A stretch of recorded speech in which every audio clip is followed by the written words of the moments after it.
تصوروا بنت المدرب ويتكوفيتش مشاو كيتحرشوا عليها. تصوروا حتى لهاد الدرجه هادي، السيده جايه مع باها مع عائلتها كتشجع باها، ما كتشجعش المنتخب الجزائري. من الاخر راه كون ما كانش باها كيدربكم راه ما كانش غتلبس التوني ديال الجزائر نهائيا. نجيكم من الاخر، راه حيت باها كيدربكم، حيت كاينه فليسات تماك وكيدي فليسات. ولكن السيد ورغما عن ذلك ما عجبوش الحال، تحرش على بنته.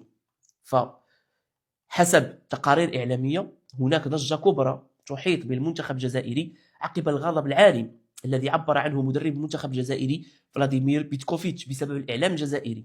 المدرب اليوغوسلافي عبر عن استيائه الشديد من التصرفات الصادرة عن الإعلاميين الجزائريين تجاه أفراد عائلته والتحرش بابنته بشكل غير مقبول، موجها تحذيرا شديد اللهجة عبر رئيس الاتحاد الجزائري وتصريحات صادرة عنه تجاه الصحفيين الجزائريين. مصادر حصرية كشفت بأن المدرب اليوغوسلافي ندد بانتهاك خصوصية وأفراد عائلته بعدما عبرت ابنته ليا عن امتعاضها من مطاردة الصحفيين الجزائريين لها بشوارع العاصمة الرباط دون صفة. السيدة علاش غطارد انت البنت ديال المدرب؟ اش دارت البنت ديال المدرب؟ كيف ما اللاعب الجزائري اللي جاو ليه لمرته وعائلته، علاش كتمشيو للعائله ديالهم؟ سير عند المدرب.